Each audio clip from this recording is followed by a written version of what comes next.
Ang pangutana mao ni. Mm. Pagingon ni Kristo nga ingon siya nga pagatukuron ko ang akong iglesia. Kanang pulong pagatukuron natukod na o wala pa? Usa ka minuto nga tubag, Ken. Niya ang tuwag ang giingos ng Ginoo diha pagatukuron bot pasabot nga ang simbahan iyang gamon, no? Of course, future na pagatukuron. Pero nga atong Ginoo di man mamakak. Ezekiel 12:25 kung ang Ginoo musulti di gyud ang mamakak. So wala Ay sada. Ah, No. isa ka minuto. Sa Ezekiel 12:25 busa ang pag-ingos ng Ginoo pagatukuron ko ang akong simbahan diha nagsugod na ang simbahan. Pero ang paglahutay simbahan katong pag-abot sa adlaw sa Pentecostes nga naanay sa kaisog mga apostol misugod pagkuyanap ang simbahan gikan sa Roma o gikan sa Jerusalem ngadto sa Roma o sa tibuok kalibutan hangtod naabot sa Pilipinas o wa ka na magikan didto sa Arkansas, USA kundi gikan gyud sa Roma paingon sa Pilipinas. Okay na, so sunod nga pangutana. sunod nga pangutana. Kay gitukod man niya mahibal-an ba kung kanus-a gitukod ni Kristo? Niya ang tubag. Mm. Doon ay mga tao, mga historian nga nasayod kanos agitukod. Ngani ang inyong libro nagmatuod man nga bisan San Pedro 67 AD namatay. So kaniadto pa aduna na mga nagtuon anang naa. Unya namatud ana ananas panganahon mga 30 ngadto sa 33 AD. Pero kung maingon ka nga namatay atong Ginoo kuan man 33 AD man namatay ang atong Ginoo unya kinsa man Ginoo ang gatukod ana. Adiha na sa tas pagkwintas panahon kay doon na may adkwe ug adko. O kana kung imong masabtan, sayod ko mo na imong sunod nga pangutana, namatay atong Ginoo sumala sa inyong Biblia 33 AD man ato nang tubagon karon ang kung mauna imong sunod nga pangutana. Pero wa kana nagdigar sa timang atong ipamatudan nga San Pedro may unang sa Papa, si Ginoong Hesukristo natukod sa simbahang Katoliko. Okay, sunod last ka pangutana. Kun mao unsay ilhanan sa tinuod nga iglesia nga gitukod ni Kristo sang ginganlan ba niya og Katoliko og unsang klasiha sumala sa Biblia? Unsay hingalan sa matuod nga iglesyang gitukod sa atong Ginoo atong patubagon mismo ang inyong basahon. Diri sa Friendship Course, sulat kini 70th Adventist, PO Box 208, Cagayan de Oro City, mingon. Oo, Katoliko ang matuod nga iglesia. Ang timaan dahil sa matuod nga iglesia, Katoliko. Mukaylap sa tibok kalibutan. Ninaana sa inyo ang basahon nga kini di ay maong Katoliko ang tinukod nga matuod nga iglesia ang gitukod sa Ginoo. Yang maingon ka nga di Biblia, ang pangutana na nganong ga-distribute man mo ani nga di man sa ni Biblia, no? So boy pamatuod ana og kanang matuod nga iglesia hangtod karon way maka pangutana ana kun oy way makatubag sa pangutana dili si Kristo gatukod kinsang tawhana mo nga unsay timaan unang-una Katoliko og sumala sa inyong libro ang matuod nga iglesia Katolika. Busa natubag anindot og matulunanong pangutana. So salamat Brad no. Unya moderator's authority pili ta katagag usa katapusan basin wa pagkakatugba sa imong buot gyud nga pangutana. Katapusan na lang yan. Ang ako man kung gipangutana mao nga sumala sa Biblia kay wala man ko'y mabasa gud mo diha sa pagatukuron ko ang akong iglesia nga bisan ang gahom sa kamatayon dili makabuntog Okay, kaniya. pangutana. Ang akong pangutana diha sa Biblia, ayaw diha sa mga referensya. Okay. So, So, broken sa Biblia. Atong moderator sa authority no nga ang pagpamatuod nato sa atong mga tema dili lang kay si Brad Kenneth, si Bro Salman, lakip na sab ang grupo sa 70 not only Bible no. So atong gihatag ang kining niya nga katungod sa pagbasa sa Biblia ug sa mga referensya. Pero ang pangutana na broken specific Bible. Oo. Unang-una ang pangutanang wa hinganli no. Ang maong simbahan no. Pero ang simbahan adunay kinaiya. O ang matuod nga kinaiya sa simbahan mo tong naa silang libro nga atong gibasa, no? Onya kining atong pagtagbaw gyud sa kauhaw song pinangga ani adin ni karon 70 Adventist niya sa kumakamot kining Biblia nga Confraternity Christian Doctrine sa Matthew 16:18. Atong basahon. And I say to thee, thou art Peter, and upon this rock I will build my holy Catholic Apostolic Roman Church. And the gates of hell shall not prevail against it. Nani sa Biblia day. Busa ang imong gipangita naa sa Biblia. Hinaot nga natubag ang maong pangutana asa sa Biblia. Okay, salamat kay Brad no. So mao toy pangutana sa atong igsuon. Tulo ka pangutana apan atong gilugwayan og usa para nga makatugba bod ang iyahang buot nga ipasabot no sa pamahayag sa ni Brad Kenneth. Ato hinumduman ha nga atong tema Santo Papa, ang gipabarog ni Bro Kenneth Santo Papa unya ulahi sa siguro ng True Church no kanang founder. So napa man si Brad Kuan, si Brad Lito Dagon. Brad Lito Dagon, supaka ang gipamatuon ni Brad Kenneth nga si San Pedro mo'y unang Santo Papa sa simbahan og miabot sa Roma sumala siyang pagbabarog. Tulog po ko tana Bro Lito Dagon, ya depende na na og ganahan ko mo padugang ni Mugusa. Brad Lito.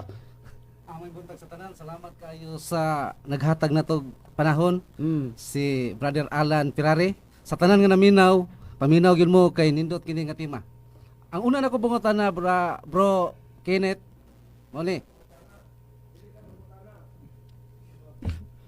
Sige Brad, pangutana.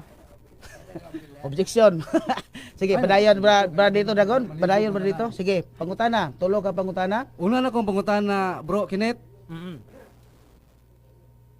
Sa buhi pa si Kristo, iya na bang gisultihan si Pedro nga ikaw mo'y musunod nga papa sa Roma ug nahibalo ba si Pedro niya na? Usa ka minuto nga tubag Bro Ken. Ay na unang-una nahibalo San Pedro nga siya ay mahimong leader. Ano man sa Lucas 22:31 ang atong Ginoo man mismo nagampo ngadto niya. Wa pa man kini wa man himua ngadto sa ubang mga apostol. Mingon man siya, Simon, ako nagaampo kaninyo kay si Satanas andam mo garoy kaninyo. Kaninyo man giskutan diha. So kinatibuk-an iyang da. Dili lang iya. Siya leader. Nganong wa man iyang ipatawag si Juan. Nganong wa man iyang ipatawag si Santiago. Ang iyang ipatawag San Pedro man. Ngano man kay sumala siyang basahon San Pedro diay ulang Santo Papa og diya sa Mateo 10:1 el primero del Simon nga una day si Simon Pedro. Og nakabalo San Pedro anang naa. Og kana gikumpirma mismo stong Ginoo nga nakabalo San Pedro ngano man kay si San Pedro miadtog Roma og ang atong Ginoo miingon ngadto kan San Pedro nga mubuhat San Pedro og sama siyang gibuhat. Og kanang yang gibuhat dito sa Roma nagpakamatay sa gilansan sa cross pero binali lang kay dili sa igog takos. Kusa nasayod San Pedro kamura gyud siguro wa nasayod Brad. Sunod nga pangutana Brad Lito, ikaduha. Dili ko ka premise. Sige premise, pidira. Ay lang kay taasa. Matod pa ni ang ako mangkong pangutana nga nagsulti ba si Kristo nga ikaw mo'y mahimong Santo Papa sa Roma ug nahibalo ba si Pedro ana? Mao man akong pangutana god. Unya ang iyang tubag hing-adto naman si Pedro sa Roma murag layo na kayo. Sige, Objection. sunod nga- Objection. sige, Murag sunod komentaryo nga na dili na premise, no? Premise gani. Sige, ikaduhang pangutana, ikaduhang Dili na pangutana. premise. Oh. Ikaduhang pangutana. Matod pa nimo nga si Pedro maoy papa sa Roma. Mm. Nga ginito kini mo papa. Mm. Sayop baning Mateo nga Lucas nga nagsulti siya nga walay pagatawgon nga papa dinhi sa yuta gawas sa amahan lang nga kaning Ay. yuta noon. Moderators time atong klarohon no, Lucas, atong Lucas ipabasa una imo nga Lucas ni atong i-cut ang time para maalang pud sa Okay. naminaw. Mateo na Brad, ina Nasipiat Lucas. ko Ah. Mateo. Basaha Brad, Mateo Nasipiat ko. 23. kay mao nay Mateo basihan 23. sa tubag. Mm. Oh, Ipabasa sa Mateo 23. Oh, naibi. Mateo 23:9. Ana si Okay. Mateo, to sa pikas kwarto. Ha? Sige. No ibili. Sige, basa una Brad Lito unya sunod ang pangutana para alang sa Okay, no clarification ibilang sa basahon. Ah. O kinahanglan walay bisan kinsang tao dinhi sa yuta nga inyong pagatawgon nga inyong amahan kay kamo adunay usa lamang kaamahan nga naa sa langit akong pangutana. Nasayo pa si Kristo ani wala. Usa ka minuto nga tubag Brad Kenneth. O yun nasayop si Kristo na. Ang nasayop na inyong panabot. Mabitaw sa Lucas Kapitulo 11. Giunsa nimo pagbasa o giunsa nimo pagsabot.